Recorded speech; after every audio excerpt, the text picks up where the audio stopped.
भय सीजन 1। कभी आपको ऐसा लगा है कि आपके कमरे में कोई है? कुछ आवाज़ें, कुछ परछाइयाँ या किसी के चलने की हल्की सी आहट। कुछ चीज़ें दिखाई नहीं देती, उनका सिर्फ एहसास भर होता है। ऐसे ही कुछ किस्से कहानियाँ लेकर आया हूँ मैं आपके लिए। मेरा नाम है अंकन बोस और आप सुन रहे हैं आज की कहानी भूत चतुर्दशी।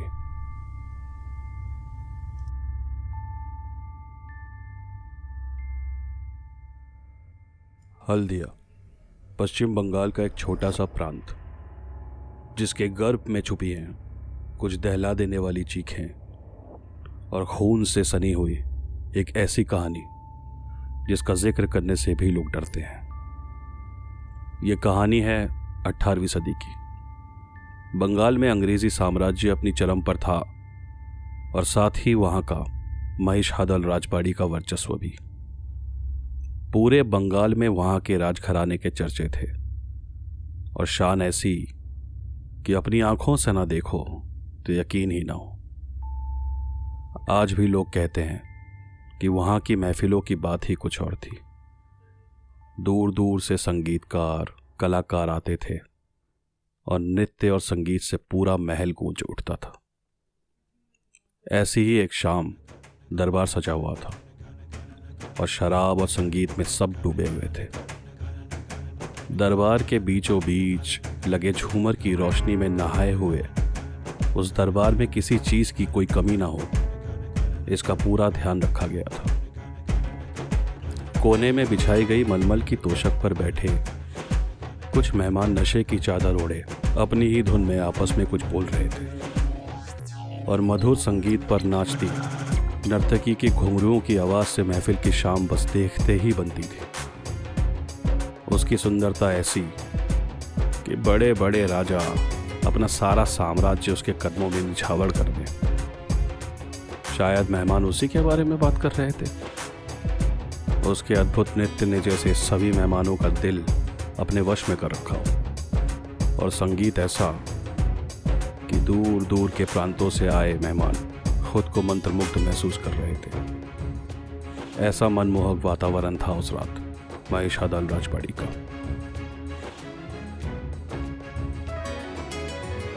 सब कुछ सही चल रहा था कि अचानक से किसी के चीखने की आवाज से सब दहल गए। ऐसा लगा मानो सारा नशा एक ही पल में गायब हो गया। आवाज सुनकर दरबार में मौजूद सैनिक तुरंत उसकी ओर दौड़े।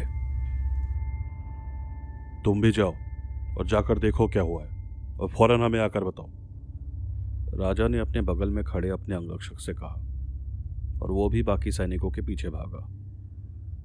कुछ ही देर हुई होगी कि एक सैनिक दौड़ते दौड़ते दरबार में आया।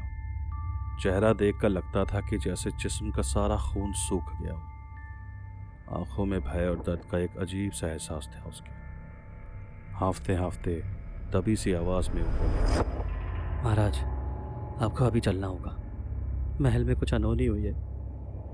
क्या हुआ है? तुम इतने डरे हुए क्यों? राजा ने पूछा तो सैनिक बोला, कृपा करें महाराज, आप स्वयं चलकर देख लें। डरे हुए सैनिक को देखकर राजा हड़बड़ाकर तेज कदमों से दरबार से बाहर निकलकर सीधे अपने शयन कक्ष की ओर गया और वहां जो उसने देखा, उसे देखकर राजा के पैरों तले की जमीन मानो खिसक गई और बदन में दौड़ता गर्म खून एक झटके में बर्फ सा ठंडा पड़ गया। पूरा बिस्तर खून से सना हुआ था और उस पर राजा के 5 महीने के बेटे के शरीर के टुकड़े पड़े थे और बिस्तर के बगल में बेहोश पड़ी रानी को दासियां होश में लाने की कोशिश कर रही थी। ऐसा भयानक मंजर किसी ने सपने में भी ना देखा होगा। महिषादल राजवाड़ी अचानक से किसी डरावनी कहानी का जैसे हिस्सा बन गया था, जिसमें मौजूद उन किरदारों को अंदाजा भी नहीं था कि आज रात को घटने वाली ये घटना आने वाले कई सदियों तक दस्तक देती रहेगी। हे भगवान, ये क्या हो गया? राजा अपने घुटनों के बल गिर गया और सिसक सिसक कर रोने लगा। लेकिन कुछ ही पलों में उसका दुख गुस्से में बदल गया। पूरे महल को बंद कर दो, कोई बाहर नहीं जा पाए, और गुरुदेव को तत्काल यहां लेकर आओ। गुस्से से भरी लाल आंखों से घूरते हुए राजा ने अपने अंगरक्षक को आदेश दिया। जिसने भी ये किया है उसको हम छोड़ेंगे नहीं। राजा की आवाज में बदले की महक थी। उधर रानी होश में आ चुकी थी और उठते ही वो अपने मरे हुए बेटे की लाश को समेटने लगी। रो रो कर उसकी आंखों का काजल उसके गालों तक फैल चुका था। बाल खुले हुए और चेहरे का श्रृंगार इस कदर बिखर चुका था कि मोमबत्ती की लौ में अगर कोई अनजान आदमी उसको देखे तो डर जाए।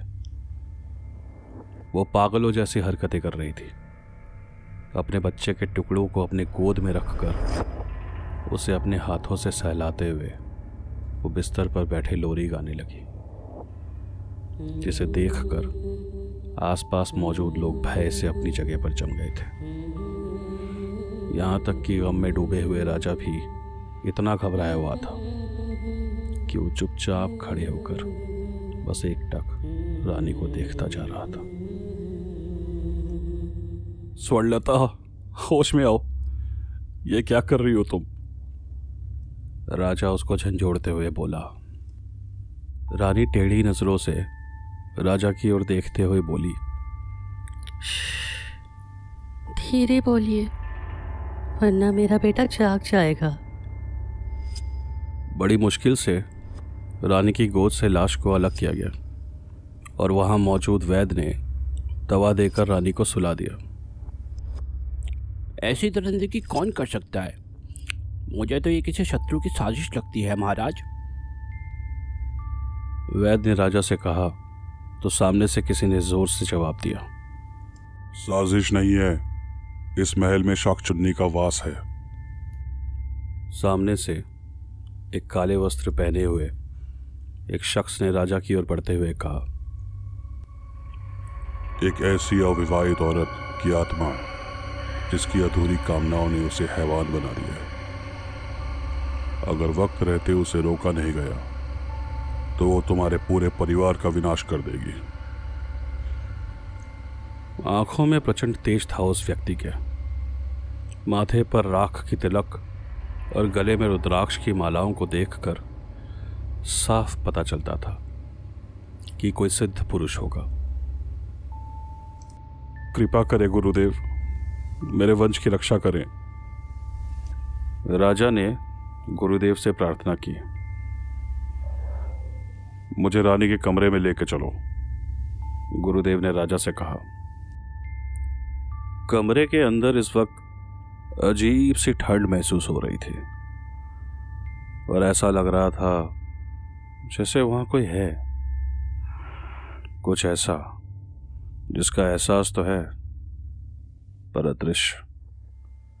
आज भूत चतुर्दशी की रात है।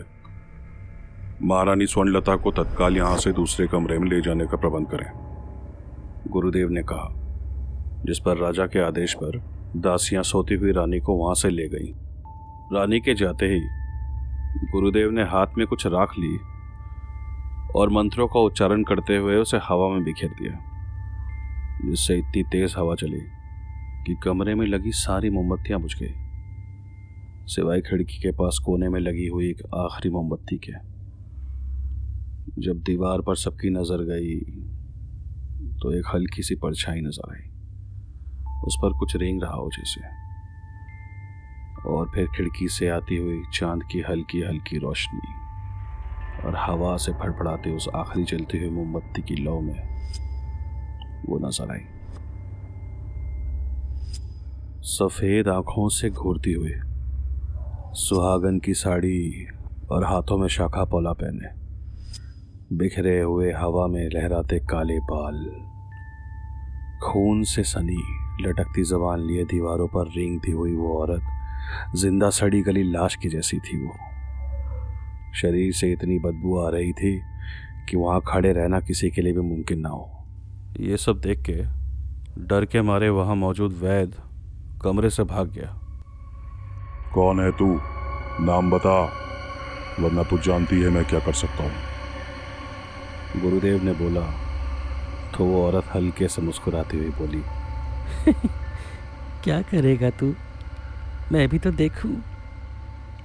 इतना बोलकर फिर वो कभी कमरे की दीवारों पर तो कभी कमरे की छत पर जोर जोर से ठहाके लगाते हुए रेंगने लगी, इतनी तेज कि अगर पलकें झपकी तो अगले पल वो कहाँ हो क्या पता। कौन हूँ मैं? इस राजा से पूछना, मुझसे क्या पूछता है? पागल एक्टर। वो एकदम से कमरे की छत पर से उल्टी लटकती हुई गुरुदेव के कानों में बोली। पीछे मुड़कर राजा और गुरुदेव ने देखा तो वो वहां नहीं थी।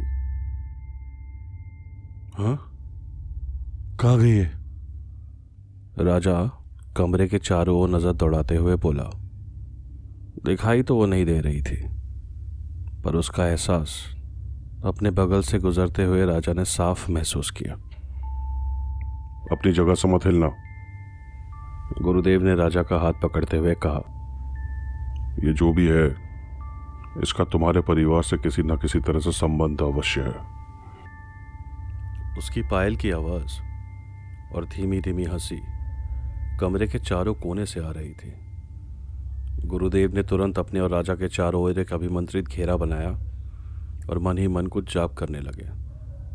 भले ही वो मन में मंत्रों का उच्चारण कर रहे थे, पर हैरानी की बात थी कि पूरे महल में सुनाई दे रही थी। मंत्रों के उच्चारण के साथ में आती उसकी ठहाकों की आवाज किसी भी इंसान को पागल करने के लिए काफी थी। भूत चतुर्दशी की यह रात बहुत लंबी थी और बाहर जाने के सारे दरवाजे बंद। ऐसे में सिवाय डर के और कोई क्या महसूस करता। तकरीबन आधा घंटा बीता होगा कि किसी के घुंघरुओं की आवाज ने अब खामोश पड़े महल की चुप्पी तोड़ी।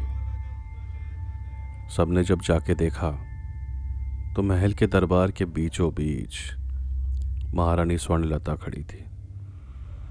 आसपास के सारे लोग डर से जमे हुए थे और वो पागलों की तरह बस नाचती जा रही थी।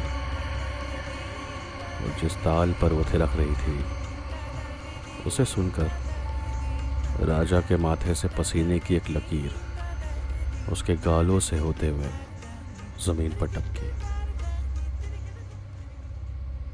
क्यों? अब पहचाना मैं कौन हूँ? महारानी स्वर्णलता रुकी और राजा से पूछा, रागिनी, और तुम तो? राजा घबराई हुई लड़खड़ाती आवाज में बोला। महारानी स्वर्णलता एक रोंगटे खड़े कर देने वाली चीख के साथ महल से बाहर दौड़ी।